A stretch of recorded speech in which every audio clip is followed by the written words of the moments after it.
Yan, re-repair na naman natin itong chassis. Ang nangyari kasi dito, pinaremedyo lang ni Bossing para may gamit-gamit, mapanguwi. Tingnan nyo ang nangyari, bumuka yung pinakakaha niya. Ayan, o. Ayan, bumuka yung kaha niya. Tapos to, pumasok na. 960 kasi ano nito, pumasok na ng ano.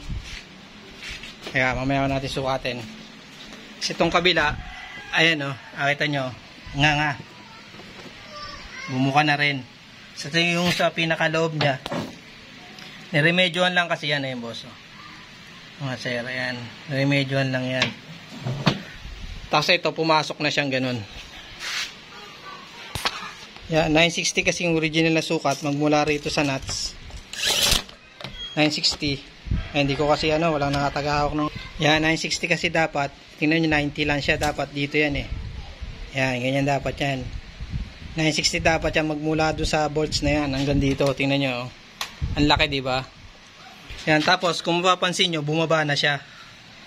Bumaba na yung pero hindi yan naka-lowered, bumaba. Bumaba yung motor ni Bossing. Bali, yun yung gagawin natin. Yan, bali yung original na sukat niya 960. 960, tingnan nyo naman mula sa manibela, nakatukod. Dapat to, dito yan. Ang laki nung pinasok ng manibela niya. Mas makikita nyo na bumuka talaga yung kaha niya. Kasi nangyari dyan, nabali, pinaremedyo lang ni sir sa mga welding shop para maiuwi doon niya. Kasi ito, yan, bali nabulok siya, nahati lang. Tapos ngayon, re-retokuhin natin ito, gagawin natin, papalitan natin ng bago siya. Ayan.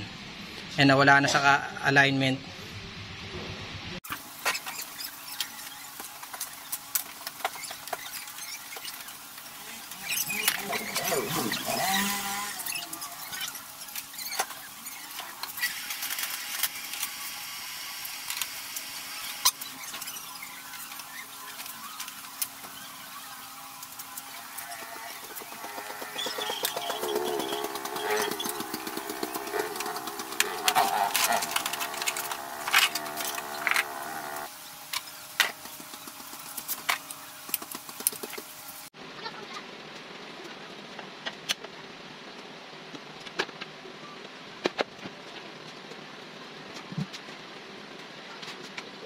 Guys, bali ang nangyari pala, remedyoan lang naman to para mayuwi lang ng may-ari kasi medyo malayo lang din yung pinanggalingan niya.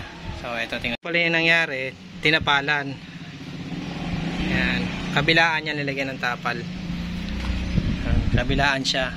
Bali, babaklasin natin to. Tapos papalitan na natin ng bago yan. Pero ang gagawin muna natin, i-align muna natin to bago natin ayusin to. Kasi nangyari, pati ito babaguhin din natin, nilagyanan ng kaya medyo matrabaho. I-align muna natin siya.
Yan, so bali pinutol natin dito.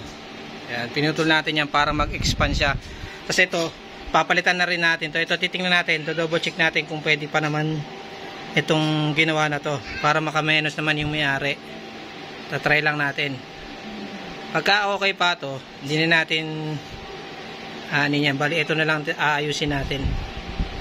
So yun. Ito nyo, ayos na. Kinabitan natin ng adjuster na barrel board. So, okay.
So bali okay na yung chassis natin. Yan, nakita nyo na preparasyon na, nalihan na. Yan. Bali ito hindi na natin pinilitan kasi okay naman, galvanisado naman yung nakakabit, makapal. Bali na-repair na nung una yan. Plano ko nung una, sinabi ko sa may-ari, papalitan natin to. Okay naman. Ito na lang yung pinilitan natin. Yan, nasa main bulok pre. Ayun. Ayun. Kasi to inayos na rin to, yan. Ito yung pinagtanggalan, no. Kita nyo, tindi. Masak, bulok. Bali yung pinilit natin, mas makapal na kasi sa dati. Ito yung ganito yung kinalit natin. Ayan, ito. Ayan, mas makapal na siya sa dati. No? Galvanisado to. Ayan. Pinilit natin yan, galvanisado yan. Didos yan. Nag-galvanize. Bali, ipa-primer na lang ngayon para okay na siya. Ayan. So, ito yung pang Honda Click bali yan na repair natin yan. Ayan, ayos na. Ayan, pintura na. Paint.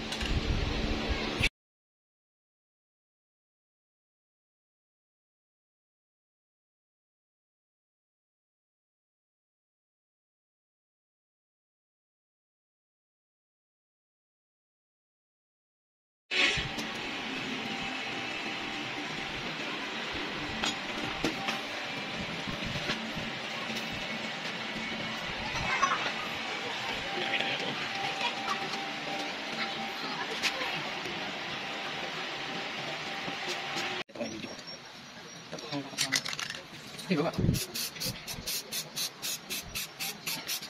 Okay ba? Sabihin, hindi naman ikaw gumawa eh. Mga tepi-tepi.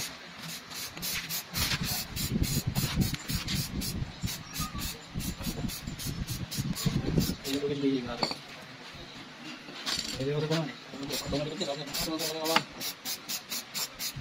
Kaya yung upo niya sa pagkuduran niya. Para sa mga last na boy. Ang kasi. Pagkukulang ka na siya ang loob. Second.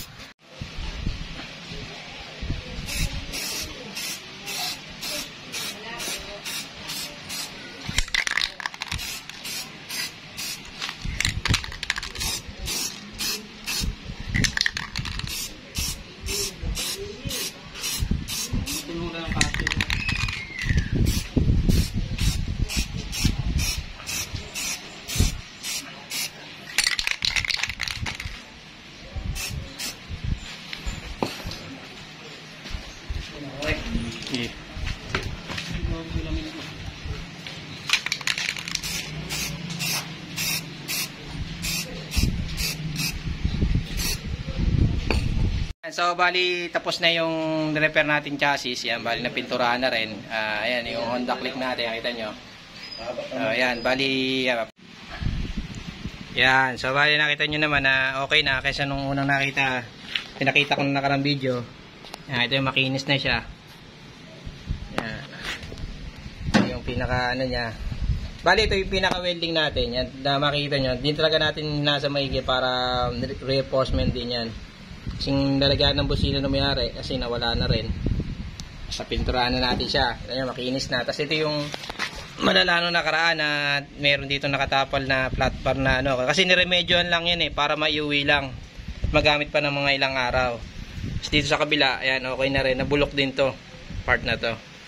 Ayan, tapos yung ito, retouch na rin natin yung mga kalakalawang ng chassis. Ayan, dito naman tayo sa kabila. Ito naman yung kabila. Ayan, kita nyo, okay na rin. Ayan, ilalim mo. Ayan, pinturado na. Ayan. Ito nyo, makinis yung pagkakagawa. Ayan. Bali, nung nakaraan kasi, nakapasok yan. Pasok yan na nakaraan. Itong manubela nandito yan. Yung makita sa video ko, yung inaayos natin. Tapos ito, nilagyan natin ng mga jig dito. Tapos nakita nyo, backlash po talaga yung computer box nyan. Natanggal natin ECU. Ayan. Sing wiring. Para wala tayong problema sa pag-welding. Ayan. Tapos ito po yung pinagtanggalan nung ano. Ayan, ito yung bulok na bulok. Oh. Ito yung tapal-tapal sa gilid. Ayan yung pinalitan natin. Ang pinalit natin dyan, makapal na galvanized na schedule 40 na size D12. Ayan, ito pinalit natin. Galvanizado po yan hanggang loob. Kaya kung in case na malusong sa sabaha, hindi naman agad-agad mabubulok.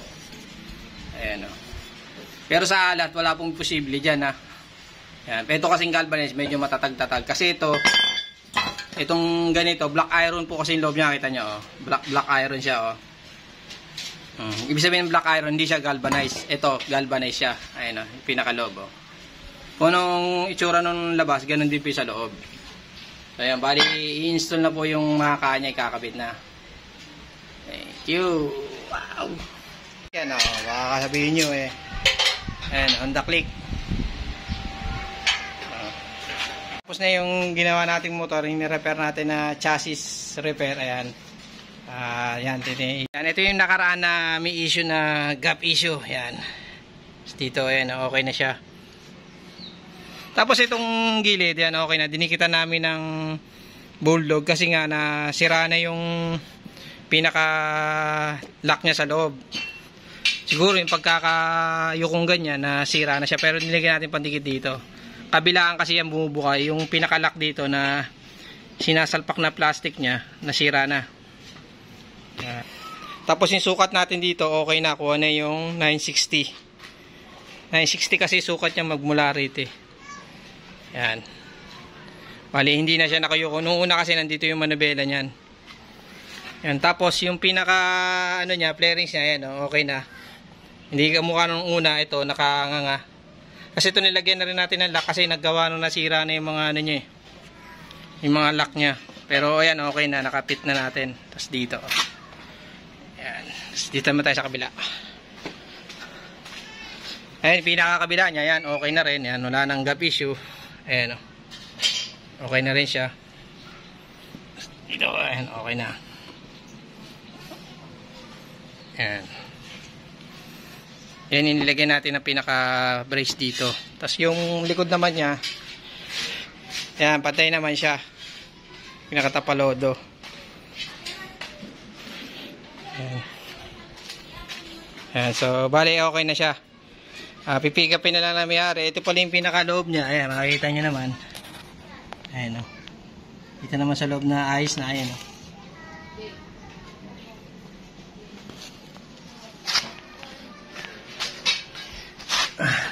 Hindi pala kita.